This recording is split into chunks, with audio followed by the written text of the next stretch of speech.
البدع والأهواء، أهل البدع العقائدية وأهل البدع السياسية. نقول بيننا وبينكم السلف، بيننا وبينكم الكتب، كان فيقول البدع بيننا وبينكم. بسم الله الرحمن الرحيم. الحمد لله حمدا كثيرا طيبا مباركا فيه كما يحب ربنا ويرضى. وأشهد أن لا إله إلا الله وحده لا شريك له، وأشهد أن محمدا عبده ورسوله صلى الله عليه وعلى آله وسلم تسليما مزيدا لا نبي بعده. Ikhwani fid din, a'azzani wa a'azzakumullah.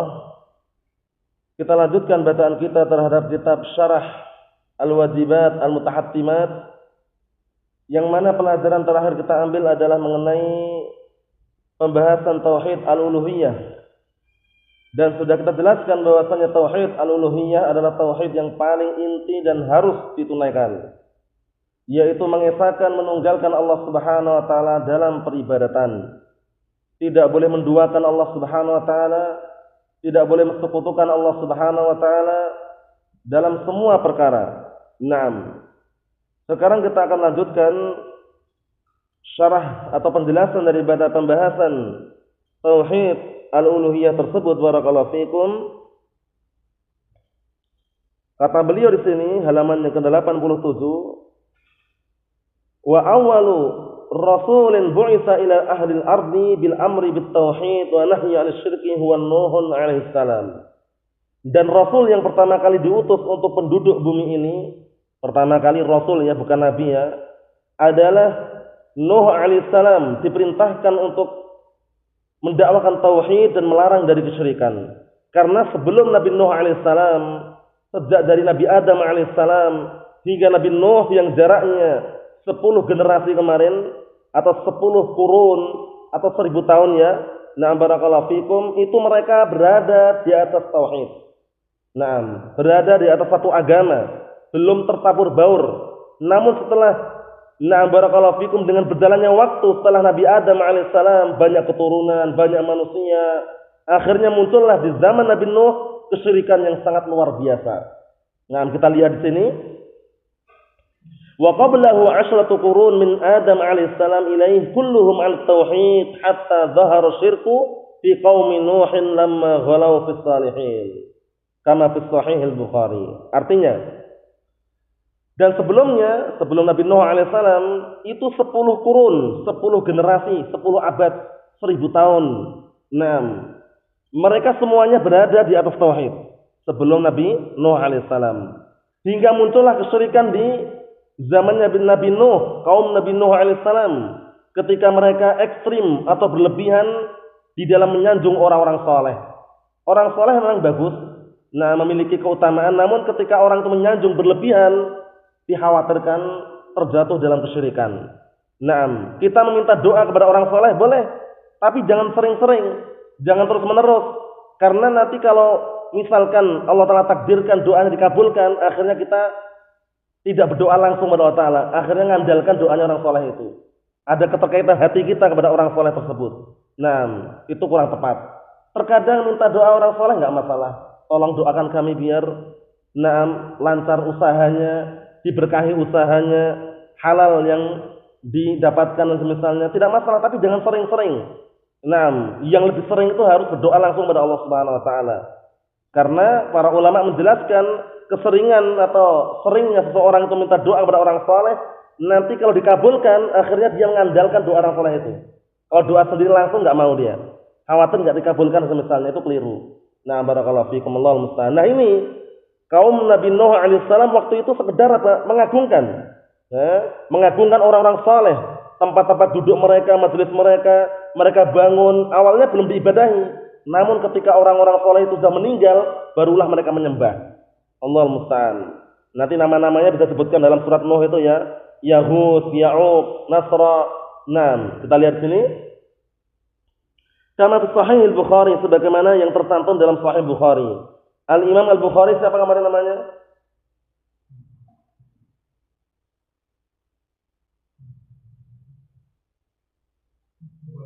Abu Abdullah Muhammad bin Muhammad bin Ismail, Abu Abdullah Muhammad bin Ismail Al-Bukhari. Beliau digelari dengan apa kemarin? Al-Jabal. Si Al-Jabali nanti. Apa? Jabal Hadis. Apa? Jabalul Hifdz. Ayo, Jabalul Hifdz, gunungnya hafalan. Yang dihafal berapa ratus hadis? Naam, yang dihafal oleh Imam Bukhari yang sahihnya saja 100.000. Yang dhaifnya 200.000, bayangkan itu barakallahu fikum. Jadi dalam kitab Sahih Bukhari itu aja belum sampai 100.000. Jadi masih ada hadis-hadis sahih yang lain yang Imam Bukhari tidak mencantumkan dalam Sahih Bukhari. Masya Allah, itu beliau memang digelari dengan Jabalul Hifdz, gunungnya hafalan, itu memang layak ya. Nah, bisa dilihat dalam terjemahnya atau biografi beliau dalam Syiar A'lamun Nubala atau yang semisalnya. Naam. Allahul musta'an. Kita lihat kisahnya bagaimana. An Ibnu Abbas radhiyallahu anhuma. Ibnu Abbas sahabiyun jalil. Ini juga perlu diperhatikannya. Ibnu Abbas sahabat yang mulia, namanya Abdullah, kunyahnya Abdul Abbas. Abdul Abbas, Abdullah Ibnu Abbas. Nah, sahabat yang mulia. Beliau umurnya masih muda tapi sudah berilmu. Jadi ilmu itu jangan lihat umur tua mudanya ya. Tapi dia ketika mapannya terhadap Al-Quran dan As-Sunnah dan amalannya serta barakallahu fikum berpegang teguhnya terhadap Al-Quran Sunnah, itulah ilmu. Abdullah bin Abbas, bayangkan, waktu itu umur beliau sekitar 15 tahun. Beliau umur 15 tahun. Sudah dia apa? Diandalkan. Karena beliau memang digelari dengan mufassirus sahabah. Apa gelarnya tadi? Mufassirus sahabah, ahlu tafsirnya para sahabat. Abdullah bin Abbas radhiyallahu anhuma, Abdul Abbas. Digelari dengan mufassirus sahabah, turjumanul Quran, penerjemah Al-Quran. Maksudnya penafsir Al-Quran. Penafsir Al-Quran. Itu ya tidak lain karena apa? Dengan seizin Allah Subhanahu wa taala, kemudian juga barakah doanya Rasulullah sallallahu alaihi wa ala alihi wasallam. Karena Rasulullah pernah mendoakan beliau ya, yaitu doa yang sangat mulia. Apa doanya? Naam, suatu ketika Rasulullah mendoakan Abdullah bin Abbas, Allahumma faqihu fid din wa 'allimhu ta'wil. Ya Allah, ajarilah Ibnu Abbas itu paham dalam masalah ilmu agama dan ajarilah ilmu ta'wil. Ta'wil di sini maksudnya tafsir. Karena ta'wil itu jangan dikelirukan, wah ta'wil itu keliru, enggak. Ta'wil itu maknanya macam-macam. Cuman ta'wil di dalam hadis tersebut maknanya tafsir. Terkadang Ibnu Jarir At-Tabari rahimahullah, beliau punya tafsir kan itu. Jadi beliau terkadang menyebutkan ayat wa ta'wilu qaulihi ta'ala, maksudnya wa tafsiru qaulihi ta'ala. Paham ya? Jadi ta'wil terkadang maknanya tafsir. Nah itu doanya sangat bagus sekali tadi itu yang Rasulullah berikan kepada Abdullah bin Abbasin radhiyallahu ta'ala anhuma. Abdul Abbas mufassirus sahabah, ahli tafsirnya para sahabat. Waktu itu umur beliau berapa? Sekitar 15 tahun, namun diandalkan tafsirannya. Ketika menafsirkan firman Allah Ta'ala, idza jaa nasrullahi wal fath wa ra'aitan nasa yadkhuluna fi dinillahi afwaja fasabbih bihamdi rabbika wastaghfir innahu kana tawwaba. Perhatikan, waktu itu para sahabat yang besar seperti Umar bin Khattab, kemudian yang lainnya, ketika menafsirkan ayat tersebut pun masih apa? Masih mengandalkan Abdullah bin Abbas. Segenap para sahabat waktu itu, karena ini ayat ini turun masalah apa ini? Ternyata semuanya tidak barakallahu fikum mampu untuk menafsirkannya. Ada yang menafsirkan namun masih ragu. Akhir dipanggillah Abdullah bin Abbas ini. Beliau dipanggil dalam keadaan umur beliau masih muda. Tapi beliau berilmu barakallahu fikum. Karena yang mengangkat derajatnya seorang itu bukan tua mudanya ya, tapi ilmu yang ada pada dirinya dan ketika dia mengamalkannya. Yarfa'illahu alladhina amanu minkum walladhina utul ilma darajat. Allah Subhanahu wa taala akan mengangkat derajatnya salah seorang yang beriman di antara kalian dan orang-orang yang berilmu. Masya Allah. Kemudian waktu itu dihadirkan Abdullah bin Abbas. Ternyata tafsiran atau turunnya ayat tersebut sebab masalah apa? Mengenai ajalnya Rasulullah sallallahu alaihi wa ala alihi wasallam. Idza jaa nasrullahi wal fath, berkaitan masalah Fathu Mekah. Paham ya? Kemudian juga berkaitan masalah ajalnya Rasulullah sallallahu alaihi wa ala alihi wasallam. Akhirnya para sahabat semuanya terima dengan tafsiran Abdullah bin Abbas ini. Jadi patokannya apa?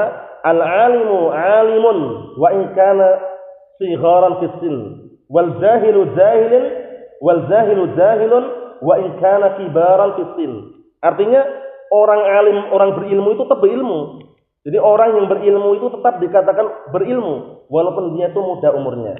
Paham ya? Kemudian orang bodoh itu tetap bodoh walaupun tua umurnya. Paham ya? Jadi tua muda itu nggak jadi ukuran. Nah, barakallahu fikum, tapi ilmu yang dia miliki dari Al-Qur'an dan Sunnah dan amalannya terhadap Al-Qur'an dan Sunnah itulah jadi ukuran. Nah, barakallahu fikum. Nah, kita lihat berikutnya lagi. Ini sekedar cuplikan mengenai Abdullah bin Abbas, biografi beliau. Beliau dikenal dengan mufassirus sahabah. Naam. Fi qoulihi ta'ala, yaitu mengenai firman Allah Subhanahu wa taala, wa qalu la tadarunna alihatakum wa la tadarunna waddan wa la suwa'an wa la yaghutha wa ya'uq wa nasra. Nah, dalam surat Nuh itu kan mereka berkata la tadarunna, jangan kalian meninggalkan alihatakum, sesembahan-sembahan kalian, wa la tadarunna, dan jangan kalian meninggalkan waddan, suwa, yaghut, ya'uq, nasra. Itu nama-nama orang soleh di zaman Nabi Nuh alaihissalam waktu itu. Nah, waktu itu dibangun bangunan di atas apa? Majelis-majelis mereka belum disembah. Namun ketika orang-orang soleh sudah meninggal baru disembah. Nah, itulah muncul kesyirikan pertama kali. Nah, barakallahu fikum, zaman Nabi Nuh alaihissalam, sehingga Nabi Nuh pun berdakwah, nah, mengajak mereka untuk mentauhidkan Allah Subhanahu wa taala sampai bertahun-tahun. 950 tahun. Yang ikut berapa orang? Hanya sedikit yang ikut. Ini menunjukkan bahwasanya kebenaran bukan diukur dari banyaknya orang, bukan diukur banyaknya peserta, pahamnya? Bukan diukur dari banyaknya pengikut, bukan. Kebenaran itu diukur dari apa? Dari al-haq, Al-Qur'an was sunnah yang dia pegang. Nah, sesuai dengan pemahaman salaful ummah. Nah, waktu itu barakallahu fikum, di zaman Nabi Nuh alaihissalam, beliau berdakwah, hatta anaknya saja ya. Anak Nabi Nuh alaihissalam, diajak naik perahu atau kapalnya enggak mau. Nah, ngeyel dia. Dia malah katanya, aku akan naik ke gunung ini biar selamat dari air katanya. Bapaknya udah nasihati itu. Ya bunayya irkab ma'ana wa la takum ma'al kafirin. Wahai anakku, naik sini sama kami. Naik di atas kapal ini. Jangan bersama orang kafir. Jangan duduk-duduk bersama orang kafir. Jangan duduk-duduk bersama orang-orang kufar. Nah, akhirnya apa? Dia malah ngayal. Nah, dia mengatakan apa? Sa'awi ila jabalin. Nah, aku akan naik ke atas gunung itu katanya. Ya'simuni minal ma'. Akan nanti aku biar apa? Biar terhindar dari air. Tapi ternyata hari tersebut tidak ada lagi yang bisa melindungi atau menyelamatkan kecuali Allah Subhanahu wa taala dan yang Allah Taala rahmati. Anaknya, bayangkan itu. Menunjukkan bahwasanya hidayah taufik di tangan Allah Subhanahu wa taala. Berdakwah selama 950 tahun. Yang ikut cuma sedikit. Nah, oleh karena itu jangan merasa sedih ya. Dalam artian ketika pemegang kebenaran, pemegang Al-Quran wa Sunnah, pemegang Al-Haq, memang dimanapun mereka berada sedikit. Na'am barakallahu fikum, mereka berada sedikit, barakallahu fikum. Na'am, oleh karena itu orang yang menentang Al-Quran dan As-Sunnah, maka tidak ada satupun yang memiliki hujjah, tidak memiliki argumen yang kuat. Na'am, sebagaimana siapa kemarin ungkapan siapa?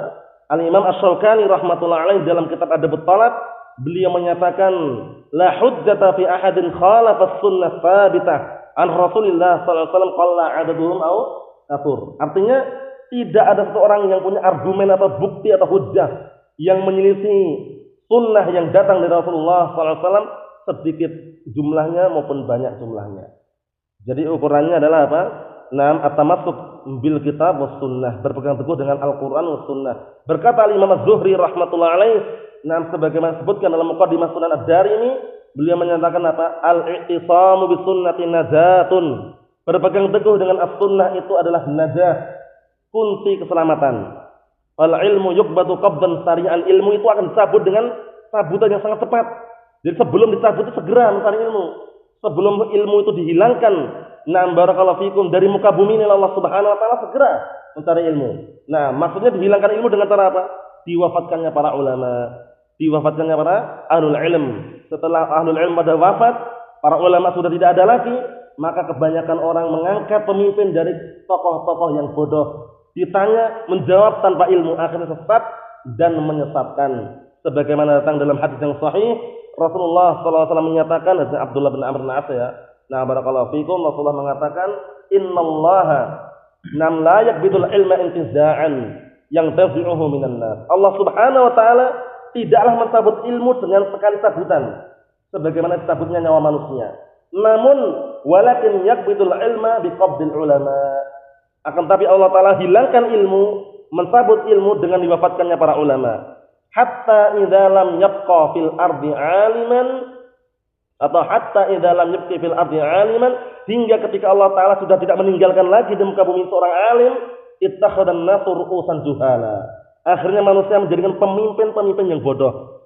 Itu tidak diam saja pemimpinnya, fasuilu fa'aftau bi ghairi ilmin, fadallu wa adallu. Mereka ditanya berfatwa tanpa ilmu. Ditanya, jawab tanpa ilmu, akhirnya apa? Fadallu wa adallu. Mereka sesat dan menyesatkan. Wal iyad billah. Nah, oleh karena itu Al-Imam Ibnu Az-Zuhri rahmatullahi tadi mengatakan apa? Al-i'tisamu bi sunnati najatun, fal ilmu yuqbadu qabdan sari'an, fa na'shul ilmi sabatud din wad dunya, wa fi dhahabil ilmi dhahabu dzalika kullih. Artinya apa? Menyebarkan ilmu, menyebarkan Al-Qur'an dan As-Sunnah itu menunjukkan kekokohan dunia dan agamanya. Dan hilangnya ilmu, hilang pula kekokohan dunia dan agamanya. Na'am barakallahu fikum. Kita kembali pada pembahasan kita mengenai keadaan orang-orang di zaman Nabi Nuh alaihissalam. Qala hadhihi asma'u rijalin salihin. Ini adalah nama-nama orang-orang saleh min qaumin Nuh, dari kaum Nabi Nuh alaihissalam. Siapa tadi? Waddan, Suwa, Yahud, Ya'uq, Nasra. Itu nama-nama orang saleh di zaman Nabi Nuh. Falamma halaku, ketika mereka sudah meninggal, auhas syaitanu ila qaumihim, ternyata setan yang memberikan wahyu. Dikenal dengan wangsit istilahnya gitu ya. Nah, barakallahu fikum, setan memberikan wangsit atau wahyu menurut barakallahu fikum versi mereka ila qaumihim, kepada kaum mereka, kaum Nabi Nuh alaihissalam. Dikasih apa? Bisikan-bisikan syaitan an-ninsibu ila majalisihim allati kanu yajlisuna fiha ansaba. Mereka bisik-bisikin agar bikin berhala atau patung-patung. Nah, di tempat majelis-majelis mereka yang dulu mereka duduk di situ. Nah, wasammauha bi asma'ihim. Akhirnya mereka menamakan patung-patung itu dengan nama-nama orang saleh tadi. Fa'alu, akhirnya mereka ngerjakan. Yang merintahkan adalah apa? Setan. Allahul musta'an. Awalnya apa? Walam tu'bad, awalnya belum disembah. Hatta idza halaka ulaika, kemudian ketika mereka orang saleh ini sudah meninggal dunia, wa nasiyal ilm, dan ilmu sudah, atau wa nusiyal ilmu, dan ilmu sudah dilupakan, ubidat, baru disembah. Nah, itulah muncul kesyirikan pertama kali. Nah, barakallahu fikum, di muka bumi ini di zaman Nabi Nuh alaihissalam. Fa hadza awwalu syirkin hadatsa fil ard, dan inilah kesyirikan pertama kali yang muncul di muka bumi ini. Hati-hati. Kesyirikan itu barakallahu fikum bisa menghantarkan pelakunya ke dalam neraka jahanam. Nah, ancamannya berat sekali ya. Allah Taala berfirman, "Innahu man yusyrik billah faqad harramallahu 'alaihi al-jannah wa ma'wahu an-nar wa ma lidh-dhalimin min ansar." Sesungguhnya barang siapa yang berbuat kesyirikan, mensekutukan Allah Subhanahu wa taala dengan sesuatu apapun, nah, harramallahu 'alaihi al-jannah. Allah Taala haramkan bagi dia surga. Diharamkan sudah. Nah, tidak masuk surga. Ya, tentunya ini kalau syirik akbar dan dia tidak bertobat sebelum meninggalnya. Na'am barakallahu fikum. Kemudian wa ma'wahun nar, tempat kembalinya ke neraka. Wa ma lidh-dhalimin min ansar, dan bagi orang-orang zalim, orang-orang musyrikin tidak ada seorang penolong. Na'amullahu musta'an wal iyad billah. Kita lihat sini. Fa hadha awwalu syirkin hadatsa fil ardi wa sababuhu al-ghulu fis salihin. Sebabnya karena hulu, ekstrim, berlebihan di dalam menyanjung orang-orang saleh. Wal jahl fi dini rabbil alamin, dan bodohnya terhadap agama rabbil alamin. Hati-hati, kebodohan sangat berbahaya sekali barakallahu fikum. Oleh karena itu ilmu bagaikan cahaya. Ilmu itu bagaikan cahaya, yang namanya cahaya itu yang memiliki cahaya adalah Allah Subhanahu wa taala. Allah taala akan berikan ilmu sesuai dengan apa yang Allah inginkan kepada hamba-hambanya. Sebagaimana dinukilkan oleh Al-Imam Az-Zahabi rahmatullah alaih dalam kitab Syiar A'lamun Nubala, ilmu itu bukan yang banyaknya hafalan, banyaknya kitab, itu bukan itu ilmu itu. Tapi ilmu itu adalah cahaya yang Allah Taala berikan kepada siapa pun yang Allah Taala kehendaki. Al-Imam Zahabi mengatakan, "Tsummal ilmu laisa bikasratir riwayah." Kemudian ilmu bukan yang banyaknya periwayatan. Bukan banyak periwayatan, bukan banyaknya hafalan, bukan banyaknya kitab yang ditumpuk di rumah, bukan. Paham ya? Kata beliau apa? Walakinnahu nurun yakdzifuhu Allahu fil qalb. Tapi ilmu itu adalah cahaya yang Allah Taala tancapkan, yang Allah Taala berikan kepada hati-hati manusia. Naam. Kemudian beliau menyebutkan setelahnya barakallahu fikum mengenai ilmu tersebut. Naam, bahwasanya walakinnahu nurun yakdzifuhu Allahu fil qalb, akan tapi itu adalah ilmu, adalah cahaya Ilmu itu adalah cahaya yang Allah Ta'ala tetapkan, yang Allah Ta'ala berikan pada hati-hati manusia. Wa syartuhu al-ittiba'. Syaratnya biar ilmu itu barokah, ittiba'. Mengikuti siapa? Sunnah Rasulullah sallallahu alaihi wa ala alihi wasallam. Wal firaru minal hawa wal ibtida'. Dan lari dari hawa nafsu dan perkara-perkara bid'ah dalam agama. Harus lari. Kalau tidak lari berbahaya sekali. Nah, karena kalau tidak lari, kok dia malah lebih mengedepankan ucapan selain ucapan Rasulullah, itu bahaya sekali. Karena itu jalan menuju kesesatan.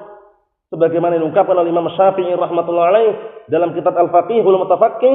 Nam Khatib Al-Baghdadi rahmatullahi alaih menukilkan kalam Imam Syafi'i. Laqad dhalla man taraka hadits Rasulullah sallallahu alaihi wa ala alihi wasallam liqauli man ba'dah. Sungguh telah sesat orang yang meninggalkan ucapan Rasulullah sallallahu alaihi wasallam, meninggalkan hadis Rasulullah sallallahu alaihi wasallam dikarenakan lebih mengedepankan ucapan-ucapan orang-orang belakangan. Jadi ada ucapan Allah dan Rasulnya, ada ucapan manusia belakangan. Nah, dia lebih mengedepankan, lebih cinta dengan ucapan orang belakangan daripada ucapan Allah dan Rasulnya. Itu bahaya sekali. Nah, karena tidak layaknya. Syariat itu ya syariat, wajib-wajib, sunnah-sunnah. Nah, ditetapkan bahwasanya ini adalah wajib, ini adalah sunnah. Kita perkara senang atau tidak hawa nafsu kita, jangan ingkari. Paham ya? Karena itu konsekuensinya sebagaimana firman Allah Subhanahu wa taala, "Wa ma kana lil mu'minin wala mu'minatin idza qadallahu wa rasuluhu amran ay yakuna lahumul khiyaratu min amrihim. Wa man ya'sillaha wa rasulahu faqad dhalla dhalalan mubina." Artinya, tidak selayaknya, tidak sepantasnya bagi seorang mukmin lelaki maupun wanita apabila Allah dan Rasulnya sudah menetapkan sebuah hukum, sebuah perkara, sebuah syariat, dia malah mencari pilihan yang lain yang sesuai dengan hawa nafsunya, yang sesuai dengan keinginannya, enggak layak, enggak pantas kalau dia benar-benar beriman. Nah, kemudian apa berikutnya? Wa may ya'sillaha wa rasulahu faqad dhalla dhalalan mubina. Barang siapa yang bermaksiat kepada Allah dan Rasulnya, sungguh dia telah sesat dengan kesesatan yang nyata. Hati-hati barakallahu fikum. Ilmu itu sangat penting, sangat perlu. Butuhnya kita terhadap ilmu dalam sehari itu lebih daripada apa? Butuhnya kita terhadap makanan dan minuman. Orang minum dalam sehari sekali, 2 kali, 3 kali cukup. Tapi kalau ilmu, kalau sehari saja nggak punya ilmu sama sekali, haus rasanya. Oleh karena itu Al-Imam Ahmad bin Hanbal rahmatullahi alaih telah mengungkapkan atau menyatakan sebagaimana dinukilkan oleh Imam Ibnu Qayyim al-Jauziyah dalam kitab Madarijus Salikin. Nah, barakallahu fikum, Imam Ahmad mengatakan an-nasu ilal ilmi ahwaju minhum ila ta'am wasyarab. Manusia butuhnya terhadap ilmu lebih dia butuhkan daripada minuman dan makanan. Kenapa? Na'am barakallahu fikum, li'anna ar-rajula yahtaju ila ta'am wasyarab fil yawmi marrah aw marratain. Karena seseorang itu dalam sehari butuh makan dan minum mungkin sekali 2 kali. Nah, muhadzatuhu ilal ilmi bi'adadi anfasih. Sedangkan butuhnya dia terhadap ilmu sekali nafas atau setiap nafas yang dia hembuskan. Butuh ilmu enggak? Naam, ke kanan, ke kiri, ke depan, ke belakang. Mau wudhu butuh ilmu, mau sholat butuh ilmu, mau puasa butuh ilmu, mau zakat butuh ilmu, berbicara pun butuh ilmu. Kemudian mau sedekah butuh ilmu, bermuamalah butuh ilmu. Semuanya butuh ilmu, barakallahu fikum. Naam. Oleh karena itu jangan sampai kita meremehkan yang namanya ilmu, barakallahu fikum. Naam. Karena ilmu itu adalah apa? Obat atau penawar atau yang bisa menghilangkan, yang bisa melawan kebodohan. Ya kan? Karena kebodohan bagaikan apa? Bagaikan penyakit yang sangat mengerikan. Nah, jadi kebodohan ini penyakit yang sifatnya itu nggak nampak. Tapi kalau sudah orang terserang penyakit bodoh ini, yang dihancurkan itu bukan badannya, tapi hatinya. Kalau hatinya sudah dihancurkan, nggak mengenal kebaikan, nggak mengenal keburukan tidak. Oleh karena itu Al-Imam Ibnu Qayyim al-Jauziyah rahmatullahi mengatakan dalam kitab An-Nuniyah, wal jahlu da'un qatilun wa shifa'uhu amrani fit tarkibi muttafiqan. Kebodohan itu adalah penyakit yang bisa membunuh. Da'un qatilun, yang bisa membunuh, penyakit yang bisa membunuh. Namun yang dibunuh apanya tadi? Hatinya. Nah, ngeri sekali. Tapi jangan khawatir. Dalam artian selama kalian tuh masih barakallahu fikum ingin mencari obatnya, ada obatnya. Apa kata beliau? Wal jahlu da'un qatilun wa shifa'uhu amran. Obatnya ada 2. Jadi obatnya atau menghilangkan penyakit yang berbahaya tersebut ada 2. Amrani fit targhibi muttafiqani. 2 perkara, 2 obat yang tidak bisa dipisahkan. Yang namanya obat butuh orang yang meracik, butuh orang yang meletakkan obat itu pada tempatnya, enggak sembarangan. Namun sebelum mengetahui obatnya, nah barakallahu fikum kita beritahukan dulu obatnya apa. Kata beliau, nafsun minal Qur'ani aw min sunnatin, obatnya adalah Al-Qur'an dan As-Sunnah, obat kebodohan, obat penyakit yang berbahaya tadi. Dokternya siapa? Wa tabibu dzakal alim rabbani, dan dokternya adalah seorang alim rabbani. Dokternya adalah seorang alim rabbani. Orang alim rabbani itu orang yang berilmu, yang bisa mendidik rakyatnya, yang bisa mendidik santrinya dengan cara apa? Alladzi yu'allimu an-nasa min sigharil ilm qabla kibarih. Yaitu yang bisa mendidik, mengajari manusia dari ilmu yang dasar sebelum ilmu yang tinggi. Karena ilmu itu bertahap. Nah, jadi ilmu itu enggak dasar terus. Ada ilmu yang dasar, kemudian pertengahan, sampai ilmu yang tinggi. Oleh karena itu para ulama menyebutkan bahwasanya di dalam belajar ilmu itu namanya tadarrus. Tadarrus itu bertahap, sedikit naik sampai tingkatan yang tinggi. Tingkatan tinggi maksudnya bagaimana maksudnya? Nah, barakallahu fikum, pembahasannya lebih luas dan lebih lebar. Paham ya? Maksudnya bukan berarti setelah itu nanti terus putus dari thalabul ilmi, enggak. Mencari ilmu itu enggak ada habisnya. Sampai mati baru habis. Paham ya? Imam Ahmad mengatakan apa? Thalabul ilmi minal mahbarah ilal makbarah. Mencari ilmu itu dari tinta yang dia alirkan sampai ke kuburan. Dan Allah Ta'ala berfirman, wa'bud rabbaka hatta ya'tiyakal yaqin. Ibadahilah Rabbmu sampai datang kepadamu kematian. Al-yakin di situ adalah kematian. Nah, thalabul ilmi, mencari ilmu ibadah bukan? Ibadah. Jadi enggak ada habisnya ya. Na'am barakallahu fikum. Kita lihat sini sebabnya munculnya kesyirikan itu karena apa? Sikap ekstrim berlebihan mereka terhadap orang-orang saleh dan bodohnya mereka terhadap agama Rabbil Alamin. Ini hati-hati barakallahu fikum wa hafizakumullah. Naam. Wa akhirur rusuli wa khatamuhum wa afdaluhum Muhammadun sallallahu alaihi wasallam wa huwa alladhi kafara suwara haula'i shalihin. Dan rasul yang paling terakhir adalah dan penutup para nabi, dan yang paling afdal di antara para nabi yang ada adalah Muhammad sallallahu alaihi wa ala alihi wasallam, dan beliaulah yang menghancurkan barakallahu fikum gambar-gambar orang-orang saleh tersebut. Dihancurkan oleh Rasulullah sallallahu alaihi wasallam. Barakallahu fikum, ketika itu Rasulullah ketika menghancurkan kemudian seraya mengatakan qul ja'al haqqu wa zahaqal batil innal batila kana zahuqa. Artinya sungguh telah datang al-haq dan hancurlah kebatilan. Memang yang namanya kebatilan pasti akan hancur. Jadi kebatilan itu walaupun kelihatannya dibungkus rapi, kelihatannya seakan-akan makanan, tapi suatu ketika nampak kebatilan tersebut. Akan tercium baunya barakallahu fikum.